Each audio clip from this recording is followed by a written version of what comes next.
Hello, how are you? I hope you all are doing well. दोस्तों, parties और social gatherings में जाना हम सभी को बड़ा पसंद होता है और एक ऐसी पार्टी जहाँ पर ज्यादातर लोग आपकी जान पहचान के हों, वहाँ पर और भी ज्यादा मजा आता है। ऐसी छोटी मोटी पार्टीज, गेट टुगेदर्स, फंक्शन लगभग हर सोसाइटी में, हर गली में, हर मोहल्ले में होते ही रहते हैं। और हमारी कॉलोनी में जब भी ऐसा कोई फंक्शन होता है ना, तो सबको तलाश होती है हमारी प्यारी सी नेबर सरला आंटी की। मैं बचपन से देख रही हूँ, कोई बर्थडे पार्टी हो, किसी के घर कोई पूजा हो, कोई फेस्टिवल हो या और भी कोई फंक्शन हो, सरला आंटी और मनोज अंकल के आसपास लोगों की भीड़ लगी रहती है। हर कोई उनसे बात करना चाहता है, हर कोई उनके साथ टाइम स्पेंड करना चाहता है। तो ऐसा क्यों होता है कि इतने सारे लोग होते हुए भी सारा फोकस इन दो लोगों पर ही होता है? क्या आप भी जानना चाहते हैं? तो आज के वीडियो का पॉइंट नंबर 4 बिल्कुल मिस मत करिएगा। लेकिन उसके पहले मुझे ये बताएं कि कई बार ऐसा होता है ना कि हम किसी से बात करते समय अपने दिमाग में ये सोचते रहते हैं कि आगे क्या बोलें, ऐसा क्या बोलें कि इस कम्युनिकेशन को हम कंटिन्यू रख सकें। और कई बार ऐसा भी होता है कि हमारा किसी से बात करने का बिल्कुल भी दिल नहीं होता है, मगर फिर भी हमें उससे बात करनी पड़ती है। तो ऐसी सिचुएशन में क्या करें? इन सारी बातों के जवाब आपको आज के इस वीडियो में मिलेंगे, क्योंकि आज हम डिस्कस करने वाले हैं इफेक्टिव कम्युनिकेशन टेक्निक्स या फिर चालाकी से बात करने के कुछ नियम। तो चलिए शुरू करते हैं। दोस्तों, पॉइंट नंबर 1 की बात करूं तो जब भी दो लोग मिलते हैं तो सबसे पहला क्वेश्चन एक दूसरे से यही पूछते हैं कि आप क्या कर रहे हैं या आप क्या करते हो।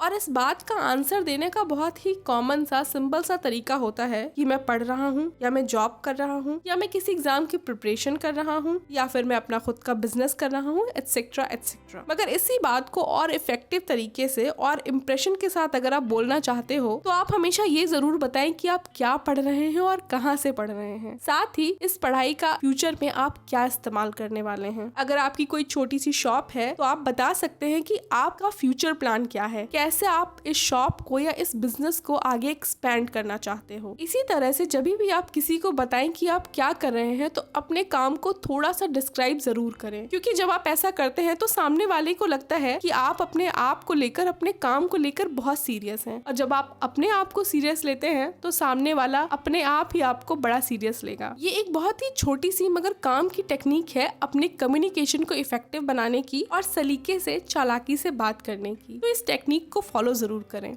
पॉइंट नंबर 2 की बात करूं तो क्या आपको भी लोगों से बात करते करते ये सोचना पड़ता है कि आगे क्या बोलूं, कैसे इस बातचीत को कंटिन्यू करूं? तो इसके लिए आप पेरेटिंग टेक्निक का सहारा ले सकते हैं। इस टेक्निक के थ्रू जब आपको ये समझ में ना आए कि आगे क्या बोलूं, तो सामने वाले की बात के ही 3 वर्ड्स रिपीट करना शुरू कर दीजिए। फॉर एग्जाम्पल, अगर आपका दोस्त आपसे कहता है कि गर्मी बहुत हो रही है, तो इसके जवाब में आप कह सकते हैं कि हाँ, सच में गर्मी तो काफी ज्यादा है। इस तरह से जब आप बातचीत करेंगे तो आपकी बातचीत अपने आप ही धीरे धीरे आगे बढ़ने लगेगी और आपको ज्यादा स्ट्रेस लेने की या ये सोचने की जरूरत नहीं पड़ेगी कि आगे क्या बोलूं, कैसे इस बात को कंटिन्यू करूं। इसी के साथ आते हैं अपने नेक्स्ट पॉइंट पर, जो कि बताएगा कि हमें रिस्पेक्टफुली कैसे बात करनी है और लोगों से रिस्पेक्ट पाने के लिए किस तरह से बात करनी है। दोस्तों, आप माने या ना माने, लेकिन हर इंसान अपने लिए बड़ा ही स्पेशल होता है और अपने आप को बहुत इम्पोर्टेंट समझता भी है। मान लो आपका कोई दोस्त है जो एक नई शर्ट पहन के आया है। अब अगर आप उससे ये कहें कि उसकी शर्ट बड़ी अच्छी है, तो शायद वो इस कॉम्प्लीमेंट को कुछ दिनों बाद भूल जाए। पर अगर आप उससे ये कहें कि वो इस शर्ट में बड़ा ही अच्छा लग रहा है, तो यकीन मानिए जब भी वो उस शर्ट को या उस ड्रेस को देखेगा, उसे आपकी याद जरूर आएगी। यही होता है यू कम्युनिकेशन का जादू, जिसके थ्रू सामने वाला आपकी बातों से ही आपकी रिस्पेक्ट करना शुरू कर देता है और हमारा कम्युनिकेशन और ज़्यादा इफेक्टिव हो जाता है।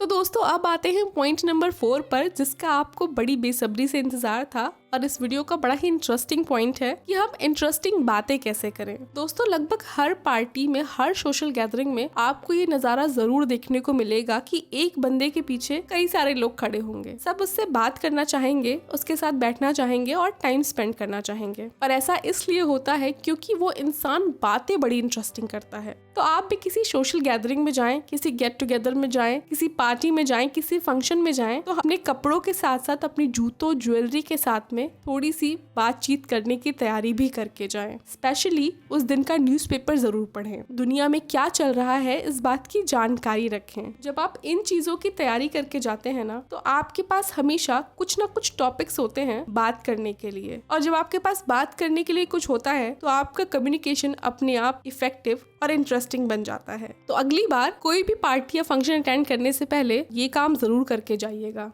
पॉइंट नंबर 5, जब आपका किसी से बात करने का बिल्कुल मूड ना हो तो कैसे बात करें, ये हम सीखेंगे सुमित से। जी हाँ दोस्तों, सुमित और उसकी गर्लफ्रेंड संध्या दोनों एक ही कॉलेज में थे। दोनों में बड़ा ही प्यार था, मगर एक दिन अचानक से संध्या ने सुमित से ब्रेकअप कर लिया। अब हर इंसान ये जानने के लिए बेचैन था कि ब्रेकअप हुआ क्यों, और जब एक दोस्त ने सुमित से पूछा तो वो बोला कि हम अभी भी अच्छे दोस्त हैं और अपनी पढ़ाई पर पूरा फोकस कर रहे हैं। उस दोस्त ने दोबारा पूछा, सुमित ने फिर वही बात दोहरा दी, पर वो दोस्त और जानना चाहता था। उसने तीसरी बार पूछा, सुमित ने बिना परेशान हुए यही जवाब दिया कि हम अभी भी अच्छे दोस्त हैं और अपनी पढ़ाई पर पूरा फोकस कर रहे हैं। फाइनली उस दोस्त को समझ में आ ही गया कि सुमित इस बारे में कोई बात नहीं करना चाहता है। दोस्तों, ये होती है द ब्रोकन रिकॉर्ड टेक्निक, और जब आपका किसी से बात करने का मन बिल्कुल ना हो तो आप भी इस टेक्निक को फॉलो कर सकते हैं। अपनी बातों को इस तरह से दोहरा सकते हैं जिस तरह सुमित दोहरा रहा था। सामने वाले के पास थोड़ा भी दिमाग हुआ ना तो वो जरूर समझ जाएगा कि आपको इस टॉपिक पर या इस समय में बात करने का कोई मन नहीं है। पॉइंट नंबर 6, हाउ टू से थैंक यू इफेक्टिवली। दोस्तों, किसी को थैंक यू बोलना अपने आप में ही एक बहुत ही प्यारा जेस्चर होता है, और हर छोटी बड़ी बातों के लिए अगर आप दूसरों को थैंक यू बोलते हैं तो ये एक बहुत ही वेल मैनर्ड इंसान होने की निशानी है। मगर एक छोटे से थैंक यू को और इफेक्टिव बनाया जा सकता है उसमें थोड़ा सा एक्सप्लेनेशन डालकर। तो जब भी आप किसी को थैंक यू बोले तो उसे ये बताना बिल्कुल ना भूलें कि आप उसे थैंक यू क्यों बोल रहे हैं, किस बात के लिए बोल रहे हैं। यकीन मानिए, आपका ये छोटा सा एक्सप्लेनेशन आप के थैंक यू को बहुत इफेक्टिव बना देगा। तो अगर आप भी लोगों को इफेक्टिवली थैंक यू बोलना चाहते हैं तो इस चीज को जरूर फॉलो करें। दोस्तों, पॉइंट नंबर 7 ये कहता है कि आप किस तरह से ऐसे बात करें कि सामने वाले इंसान को उसकी फैमिली जितने क्लोज लगने लगे। बहुत से ऐसे लोग होते भी हैं जिनसे हम अपने दिल की बात बहुत ही आराम से कह देते हैं। उनके बात करने का तरीका ऐसा होता है कि हम उनसे इतने कंफर्टेबल हो जाते हैं कि हमें लगता है कि वो हमारी फैमिली जैसे ही हैं। और अगर आप भी इस गुण को अपने अंदर लाना चाहते हैं तो इसके लिए आपको एक सिंपल सा काम करना है। आपको सामने वाले की टोन को कॉपी करना है। फॉर एग्जाम्पल, अगर सामने वाला बंदा कोई बिजनेसमैन है या किसी शॉप में रहता है तो वो जिस तरह की बातें बोलता है, जिस तरह की वोकैबुलरी यूज करता है, आप भी उस तरह की वोकैबुलरी को यूज कर उस तरह की बातें करके उसके और क्लोज जा सकते हैं। अगर कोई इंसान टीचिंग प्रोफेशन में है तो आप भी नई रिसर्च के बारे में बात करके, नए पेपर्स के बारे में बात करके उससे और क्लोजनेस हासिल कर सकते हैं। दोस्तों, ये थी कुछ छोटी छोटी सी बातें जिसके थ्रू आप अपने कम्युनिकेशन को और इफेक्टिव बना सकते हैं और लोगों का दिल जीत सकते हैं। आपको ये वीडियो कैसा लगा मुझे कमेंट करके जरूर बताइएगा। Thank you for watching this video. अपना बहुत सारा ख्याल रखें। Have a nice day. Bye bye.